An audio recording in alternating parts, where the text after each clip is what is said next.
நம்மள யாராவது நீங்க என்ன பண்றீங்க அப்படின்னு கேட்டா என்ன சொல்லுவோம்? நான் இந்த காலேஜ்ல படிக்கிறேன், நான் இந்த ஸ்கூல்ல படிக்கிறேன், நான் இந்த ஒர்க் பண்றேன், அந்த ஒர்க் பண்றேன் அப்படி சொல்லுவோம்ல. ஆனா இதெல்லாம் ஒர்க். நம்ம யாரு?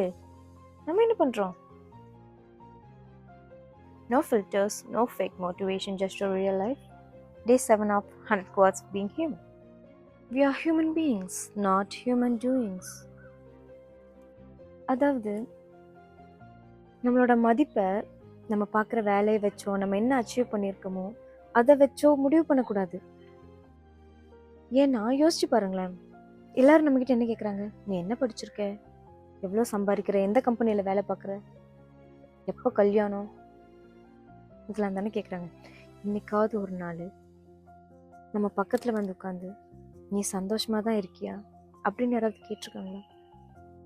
இல்லை. யோசிச்சு பாருங்க.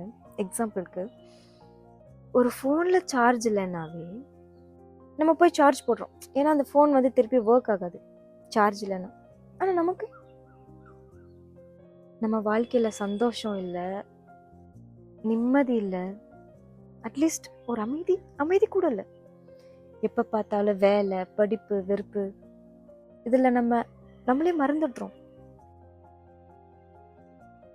இதையெல்லாம் கொஞ்சம் ஓரமாக வச்சுட்டு கொஞ்ச நேரம் அம்மா கூட பேசலாம், அப்பா கூட டைம் ஸ்பெண்ட் பண்ணலாம், ஃப்ரெண்ட்ஸ் கூட வெளியே போகலாம், சன்ரைஸ் பார்க்கலாம், சன்செட் பார்க்கலாம், பிடிச்ச சாங்ஸ் கேட்கலாம்.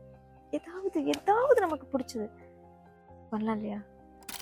இதெல்லாம் பண்ணுறதுனால நம்ம எதுவும் சாதிக்க போகிறதில்ல. ஆனால் அந்த கொஞ்ச நேரம் நமக்காக நம்ம வாழ போகிறோம். யோசிச்சு பாருங்க. நம்மளாம் சாக போகிற நேரத்தில் என்ன யோசிப்போம்? நான் நிறைய காசு சம்பாரிச்சு வச்சுருக்கேன், ஆஃபீஸில் நிறைய ஒர்க் பெண்டிங் வச்சுட்டேனே அப்படின்னு யோசிப்போம். கண்டிப்பாக கிடையாது.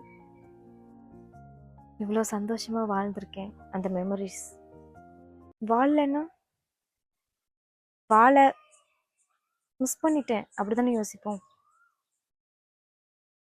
வாழ்க்கைனா ஒரு நோக்கம் இருக்கும். ஆனால் அந்த நோக்கம் வந்து ஓடிட்டே இருக்கிறது இல்லை. நமக்காக நம்ம லைஃப்பை கொஞ்ச நேரம் சந்தோஷமாக வாழ்கிறது தான். யோசிச்சு பார்ப்போமா? Take care. Bye bye.